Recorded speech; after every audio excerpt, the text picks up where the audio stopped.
Okay, so we're back from our test flight, and I had an interesting time flying the Mobula7, so let's talk about it. Okay, so we first started up here in the studio and then worked our way downstairs and then later outside. And the first thing I noticed when I put the goggles on was how clear the image was. The camera on here is really great.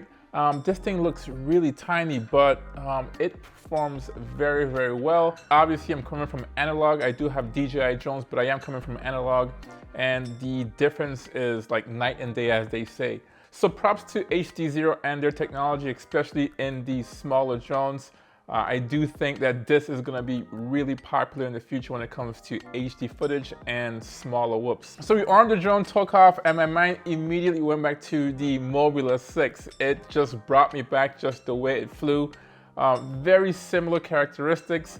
Initially, when you have fresh batteries in these drones, it just seems like these things tend to surge a lot. So it's just that sometimes you would take off and then you'd find a nice little throttle position to maintain the drone, and then out of nowhere it would just drop or just spike and go to the roof. So it really tested your throttle management skills, and that's something, as I said before, with the Mobula6 that I have to work on, especially with these smaller drones. Obviously they're light, but particularly with these kind of drones, they tend to move a lot, especially with just small incremental changes in the throttle. So it was cool. We flew outdoors. We went through the screen, went to the porch, went outdoors, and this thing worked just like a champ. Now, obviously going outdoors, I would have a better perspective on the environment. You know, it is brighter outside. The camera adjusts really quickly. We'll talk about the camera a little bit later. Still outdoors, downstairs with some block concrete, we still had a good reception. In fact, I thought this was set at 200 milliwatts when actually I was at 25 milliwatts. So the performance of this and penetration is a lot better than, you know, a similar drone, almost like this. This is 200 milliwatts and analog, and I got a lot more breakup with the analog setup. Now later on, I went to the park to fly to see how this thing would perform outdoor in a bigger area besides just a backyard. And you know, I must admit the winds and the weather wasn't the best. We're talking about between 5 and 10 to 12 miles an hour. Now with this prop motor combination and also the 2S power source, this thing had more than adequate thrust. Never once did I feel like it was underpowered. There were times that I had to go above 50% or a little more than halfway on the joystick to maneuver the drone. But I did expect it to perform a little bit better. It just felt like the drone was being affected too easily by the weather. There was a lot of vibrations in the image. You can see throughout. And you know, at first I thought it was me. And it probably still could have been me, but I just felt that there was a lot of influence on here. And what I mean by that is just that sometimes you're flying, you think you have a nice trajectory, you're flying a nice path or direction, and all of a sudden you would see the drone twitch a little bit. And I know you can't see it or you can't observe it because I didn't have a microphone, but outdoors I could also hear it. You would hear the motors start to surge sometimes and just freak out at just weird times. But yeah, it just didn't seem like a smooth experience, just highly influenced by external forces. All right, beyond that, the camera on here was the star of the show. This thing was pretty good. Now, I was filming here and recording here with my DVR. This is my Fat Shark Scout HD. This is a HDZERO headset, all digital. So really good performance here. I did a review on this. I'll leave it linked above and below. So if you really are considering going into the HDZERO system, this might be the cheapest way to get into that ecosystem. But besides that, you know, looking at the screen, everything was just perfect. Really good colors. It wasn't highly saturated, more on the neutral or natural side. Obviously indoors I had the camera tilt really low, but when I went outside I had maybe like a 15 to 20 degree angle on here. Especially in the windy conditions, you want to have more tilt just to get through the air. On the topic of camera, the VTX performed exceptionally well. Now I did fly this thing at 25 milliwatts, and I flew this thing in some really challenging conditions, usually in areas where there's high interference and challenging the RF and my VTX as well. This thing was surprisingly good. I really was surprised by the VTX board on here, so much so that I'm probably gonna do a comparison video between this and the DJI system, both at 200 milliwatts, and see how it performs. I do think it's definitely gonna outperform the analog system because at 25 milliwatts, it was performing like a 400 milliwatt analog VTX. Props to HDZERO on that. The board does get really hot though, significantly hot, guys. So once you put the battery in here, just make sure that you're flying within 20 to 30 seconds. Now, talking about RF interference, I did fly this thing with an Express LRS module. This does come with ELRS built into it. There's a little ceramic antenna on here. And guys, I have to say that never once was I worried about the signal reception from the receiver. In fact, it really outperformed some of my other drones. Yes, I do. Most of my drones do have the ceramic antenna as well, but the signal on here was really strong. Never once did I get below, I think, 97% on the dBm. Maybe sometimes in the 80s. It wasn't that often. And yeah, guys, this thing was rock solid. And you know, I'll say this, we have Express LRS on here, we have, you know, a digital camera on here, and we have, you know, HDZERO here. This is a highly sought after drone. You have almost all new technology, or technology that's really exciting currently in the FPV world. So while reviewing this drone, and yes, this is a drone review, you're also considering the other parts of the drone, which is the camera, the VTX, and also the RX. So there's a lot of new technology going on, and sometimes you forget that you're actually reviewing a drone, not just, you know, HDZERO or Express LRS. But those two technologies worked really well in this drone. All right, so after doing my range test, checking out the camera, VTX, everything looked pretty good. Decided to fly this thing a little bit more aggressively, just try to fly it around a little bit faster, increase the tilt, increase the speed, and maybe try some light acro maneuvers. Now, these things are not made to do acro.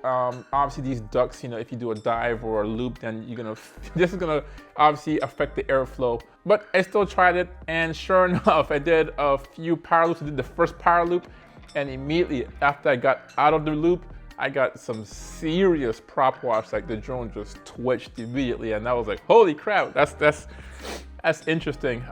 So no big deal. You know, I usually do these things at altitude. Did another one and the same thing. It just a big washout, and it just created a big yawn moment. Yes, this thing doesn't like, you know, freestyle maneuvers. It's not a freestyle drone.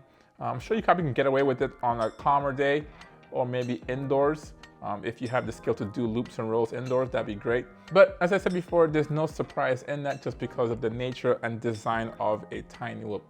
Now, what was surprising though was after I did those maneuvers, I was just flying around. Sure enough, after a few moments, this thing was still being affected by the weather. The winds technically weren't picking up. This thing was just being tossed around by the wind, and it got progressively worse.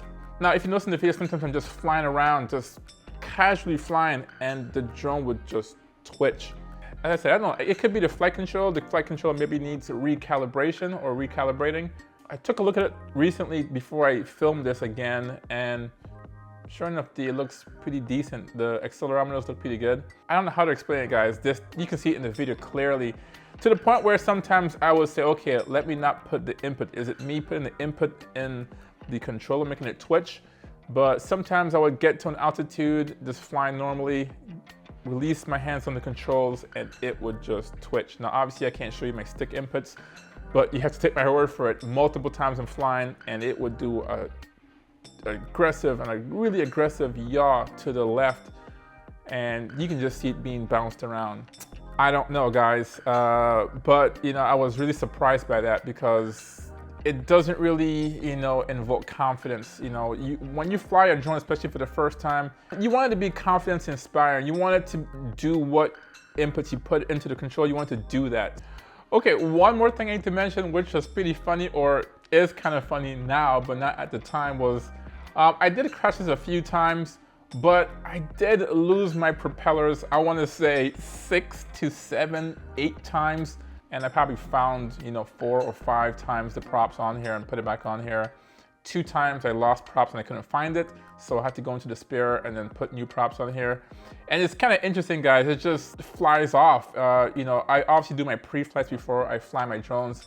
After a new pack, I will check the props and make sure everything is tight. And this is the first time ever since I've been flying FPV that I've lost props this easy. It was kind of like humorous at first, but then it was just like, I need these props at certain times.